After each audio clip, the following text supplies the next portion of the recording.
교회를 사랑하시고 우리 성도들을 축복해 주신 주님, 이 새벽을 깨워주시고 주님 전에 나와 예배로 이 하루를 허락하신 주님께 감사와 영광을 드립니다.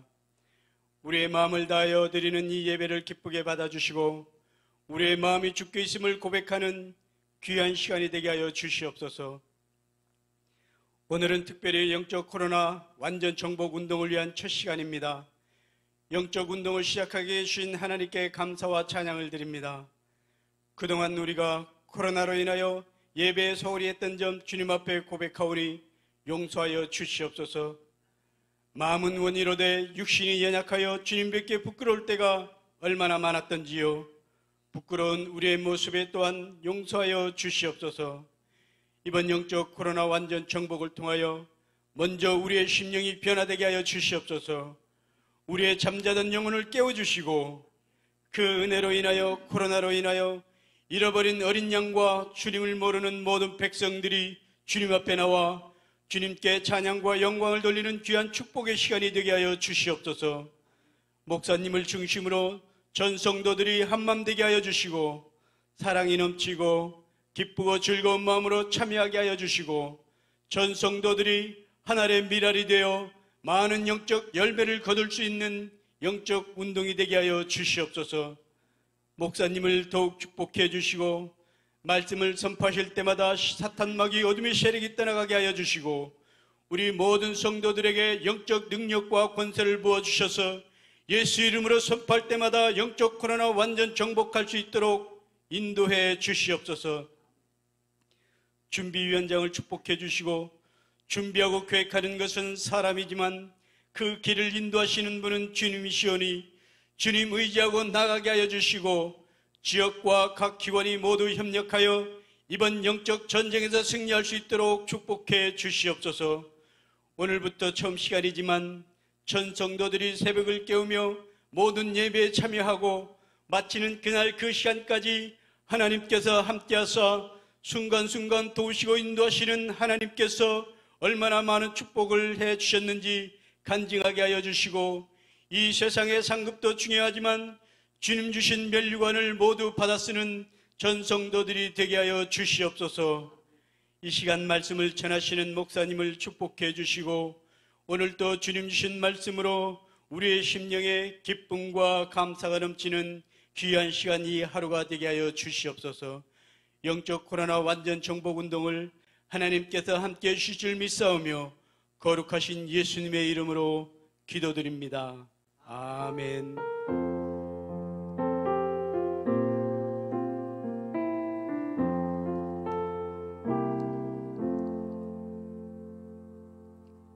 이 시간 우리 하나님 말씀을 한번 보겠습니다. 하나님 말씀 요한복음 2장 13절에서 17절까지 있는 말씀, 요한복음 2장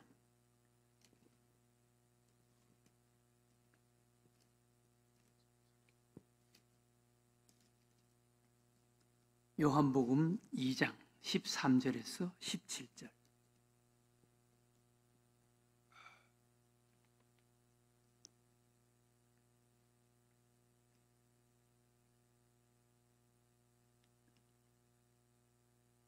한 절씩 우리 말씀을 교독으로 한번 읽어보겠습니다.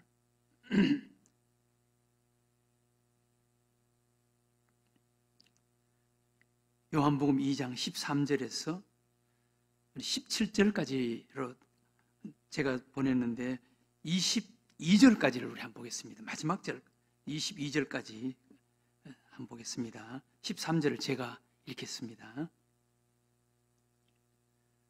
유대인의 유월절이 가까운지라 예수께서 예루살렘으로 올라가셨더니 성전 안에서 소와 양과 비둘기 파는 사람들과 돈 바꾸는 사람들의 많이 앉아 있는 것을 보시고 노끈으로 채찍을 만드사 양이나 소를 다 성전에서 내쫓으시고 돈 바꾸는 사람들의 돈을 쏟으시며 상을 엎으시고 비둘기 파는 사람들에게 이르시되 이것을 여기서 가져가라. 내 아버지의 집으로 장사하는 집을 만들지 말라 하시니 제자들이 성경 말씀에 주의 전을 사모하는 열심이 나를 삼키리라 한 것을 기억하더라. 이에 유대인들이 대답하여 예수께 말하기를 네가 이런 일을 행하니 무슨 표적을 우리에게 보이겠느냐. 예수께서 대답하여 이르시되 너희가 이 성전을 헐라 내가 사흘 동안에 일으키리라. 유대인들이 이르되 이 성전은 46년 동안에 지었거늘 네가 3일 동안에 일으키겠느냐 하더라. 그러나 예수는 성전된 자기 육체를 가리켜 말씀하신 것이라. 다 같이 읽겠습니다. 죽은 자 가운데서 살아나신 후에야 제자들이 이 말씀하신 것을 기억하고 성경과 예수께서 하신 말씀을 믿었더라. 아멘. 오늘 이 새벽도 오늘 이 자리에 참석한 우리 많은 교우들과 또 이 자리에 참석하지 못하고 또 가정에서 온라인으로 예배를 드리는 이 새벽 기도에 참여한 우리 모든 성도들, 그리고 우리 늘샘교회 모든 우리 교우들에게 하나님께서 큰 은혜를 베풀어 주실 줄로 믿습니다. 세상의 모든 것들은 다 존재의 어떤 의미와 목적을 다 가지고 있고, 그리고 세상의 모든 것들은 나름대로 역할과 기능이 다 있습니다. 그래서 존재하는 것들이 그 의미와 목적을 가질 때, 또 그 역할과 기능을 바로 가질 때 그것이 의미가 있고 가치가 있고 아름다운 것입니다. 예를 들어서 향나무다. 그러면은 향나무의 목적은 향기를 풍기는 것이 향나무의 목적이 아니겠습니까? 그런데 향나무에 향기가 나지 않는다. 그러면 사실 향나무의 어떤 의미, 또 존재 이유, 목적, 그것이 상실된 것이죠. 포도나무다. 사실 포도나무는 나무 어떤 제목을 위해서 만들어진 것도 아니고 심겨진 것도 아니고 꽃을 위해서 심겨진 것도 아니고 그 나무가 아름다워서 그것을 보기 위해서 심어진 나무가 아니라 포도 열매, 그 포도 열매가 맺혀지고 그 포도를 따서 포도주를 만들어 사람을 즐겁게 해주기 위해서 심겨진 나무 아니겠습니까? 그런데 포도나무에 포도의 열매가 없다. 그러면 존재하는 어떤 의미, 목적이 없지 않겠습니까? 만약 젖을 짜기 위한 젖소, 근데 그 젖소가 젖을 내지 못한다. 그러면 그 역할과 기능을 하지 못하는 젖소는 존재의 어떤 의미나 목적을 상실해버린 이런 존재 아니겠습니까? 그래서 성경에도 보면 예수님께서 어느 날 예수님께서 무화과의 열매를 얻기 위해서 무화과 나무에게 다가왔는데 그 무화과 나무가 무화과 열매를 맺지 못했습니다. 무화과 열매가 없었습니다. 그래서 예수님께서 존재의 의미가 없다, 이유가 없다 그러시면서 예수님께서 저주하셨습니다. 이튿날 길을 가면서 보니까, 제자들이 보니까 그 나무가 뿌리채 말라 죽었더라는 거예요. 이런 것을 보면은 세상의 모든 것들은 존재의 어떤 의미, 목적이 있는데 그 목적에 맞는 역할, 기능, 이런 것들을 해야 한다는 것을 우리가 알 수가 있죠. 여러분, 오늘 우리가 읽은 말씀에 예수님께서 예루살렘에 올라오셨을 때, 성전에 들어갔을 때 성전의 모습을 여러분 한번 보세요. 예수님께서 성전, 그 성전의 의미, 성전의 목적, 또 성전의 어떤 역할과 기능은 내 아버지 집은 만민이 기도하는 집이다. 만민이 기도하는 집이다. 그렇게 예수님께서 말씀하셨는데, 예수님께서 성전에 들어갔을 때 성전의 어떤 역할, 성전의 어떤 모습을 여러분 한번 보세요. 기가 막힌 일이 벌어져 있는 거예요. 예수님께서 그 성전에 들어가시니까 성전 안에서 완전히, 성전은 완전히 도깨비 시장이 되어 있는 거예요. 장사하는 장사꾼의 구렬이 되어 버렸다. 예수님께서 그렇게 말씀하시는 거예요. 기가 막히는 일이 벌어진 거예요. 막 성전 그 뒤에서 양이나 염소 파는 사람들, 비둘기 파는 사람들, 돈 바꾸는 사람들, 막 이런 사람들 거기에 막 벅석벅적하는 거예요. 성전이 하나님께 기도하는 거룩한 성전이 아니라 장사꾼의 소굴로 만들어버린 거예요. 그 인간의 이권 개입이 거기 들어왔기 때문에 그렇습니다. 성전에 사람들이 하나님 앞에 성전에 제사를 드리기 위해서 예배지요.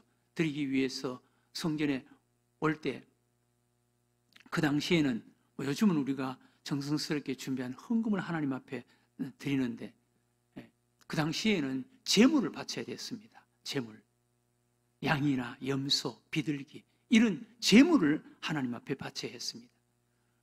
그러나 예수님이 이 땅에 오신 이후에는 예수님이 우리의 영원한 속죄 제물, 완전하고 온전한 영원한 속죄 제물이 되어주셨기 때문에, 예수님이 완전하고 온전한 양이 되어주셨고 염소가 되어주셨고 비둘기가 되어주시고 온전한 제물이 되어주셨기 때문에 우리는 그 예수님 안에서 우리는 다른 제물을 가지고 올 필요가 없어요.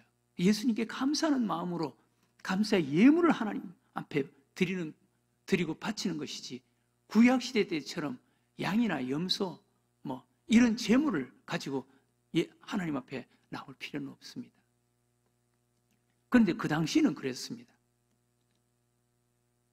그런데 제물을 바칠 때는 제물 완전하고 온전한 흠이 없는 것이어야 했습니다. 그래서 하나님 앞에 제물을 바칠 때 검사하는 검사관이 있었습니다. 그런데 이 검사하는 검사관이 당시의 종교 지도자들, 제사장, 종교 지도자들 이런 사람들하고 이렇게 같이 짝짝꿍이 돼서 이해관계로 이렇게 엮어져서 검사를 아주 까다롭게 하는 거예요. 검사를. 왜냐하면 성전 안에서 산 그런 양이나 염소가 아니고 다른 곳에서 사가 온 그런 제물 같으면은 아주 까다롭게 검사해서 퇴짜를 놓는 거예요. 이거는 제물에 합당하지 못하다. 그러면서 하는 거예요. 그러니까 아이고 돈이 좀 더 비싸더라도 차라리 그 안에서 사서 하나님께 제물로 드려야지. 그렇게 생각하고 하나님 앞에 제물을 바치기 위한 그런 양이나 염소는 대부분 다 성전 안에서 들어와서 사는 거예요. 그 인간의 이권이 거기서 개입되는 거예요. 인간들의 모습이 거기에 있는 거예요. 그리고 돈 바꾸는 사람, 당시에 세상에서 통용되는 돈은 로마 화폐였습니다. 그러나 성전에 하나님 앞에 감사의 예물을 바치는 것은 로마 화폐로 못 드렸습니다. 유대인들의 화폐로 드렸습니다. 그래서 일반적으로 사용하던 로마 화폐를 하나님 앞에 감사의 예물을 드리기 위해서는 유대인 화폐로 바꿔서 드려야 했습니다. 그러니까 돈 바꾸는 사람들도 생기고 장사하는 사람들도 생기고 성전 안에서 인간의 이해관계, 인간의 이권들이 성전 안에 꽉 차 있는 거예요. 기가 막히는 거예요. 그래서 예수님께서 그 안에 들어오셔서 예수님이 돈 바꾸는 사람들의 상을 뒤엎고 양과 염소를 쫓아내고 성전을 정화시키는 거예요. 내 아버지 집은 만민이 기도하는 집인데, 하나님께 예배를 드리는 곳인데, 하나님을 만나는 곳인데 인간이 장사의 구렬로 만들어버렸다. 이렇게 예수님께서 분노하시면서 성전 기능을 회복시켜 주시는 거예요. 여러분, 성전, 당시 구약 성전은 오늘 예수님께서 말씀하신 대로 예수님이 십자가에 못 박혀 죽으시고 부활하신 이후에 성전은 오늘날 교회를 의미합니다. 오늘날 교회, 또 그 교회는 예수님의 몸인 교회라 그렇게 말씀합니다. 여러분, 만약 오늘날 예수님이 그 당시에 예수님이 성전 안에 들어오셔서 보신 것처럼 오늘날 예수님이 한국 교회 안에 들어오신다. 그럼 예수님이 흡족해 하시겠습니까? 어떻겠습니까? 다른 교회는 그냥 두고 우리 늘샘 교회 안에 예수님이 들어오신다. 물론 우리가 성전은 예수님의 몸이 우리가 예배를 드릴 때 거룩하신 성삼위 하나님이 우리 예배를 받으시죠. 만약 예수님이 이런 시각을 가지고 예수님이 우리 교회 안에 들어오신다. 들어오셔서 우리 교회의 모습을 본다. 그러면 예수님이 흡족해 하시고 기뻐하시겠습니까? 어떻게 했습니까? 성전의 기능을 회복하신 예수님. 오늘날 교회의 기능을 회복하는 교회가 되어야 된다는 거예요. 그러면 여러분, 교회의 기능, 교회의 역할, 교회의 존재의 이유, 목적, 이게 뭐겠습니까? 몇 가지가 있습니다. 첫 번째, 교회는 예수 그리스도의 몸으로서의 역할과 기능을 할 수 있어야 됩니다. 예수 그리스도의 몸으로서.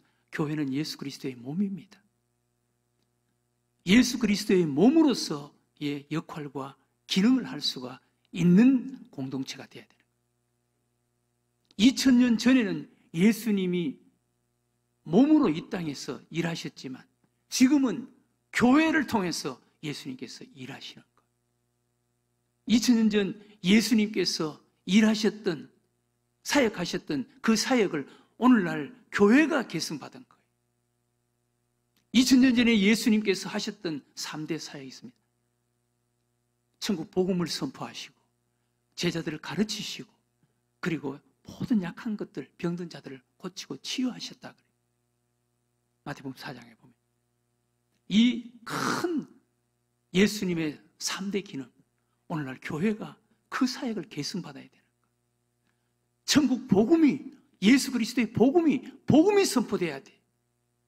두 번째는 예수님 앞으로 돌아온 사람들을 어떻게 하든지 가르치고 양육하고 훈련시켜서 작은 예수 만들어야 돼. 작은 예수로 살아가도록 해야 돼. 예수님의 제자 만들어야 돼. 제자로 키우고 양육해야 돼. 세 번째는 교회 안에는 놀라운 능력과 기적들이 일어나야 됩니다. 놀라운 능력과 기적들이 일어나야 됩니다. 이 예수님께서 하셨던 사역이. 두 번째는 교회는 아름답고 거룩한 예배가 있어야 됩니다. 예배. 여러분, 우리 그리스도인들, 우리 예수 믿는 사람들의 존재의 이유와 목적은 하나님을 영원토록 영화롭게 하고 하나님을 찬양하는 것이라고 말했습니다. 하나님을 영원토록 영화롭게 하고 하나님을 찬양하는 것.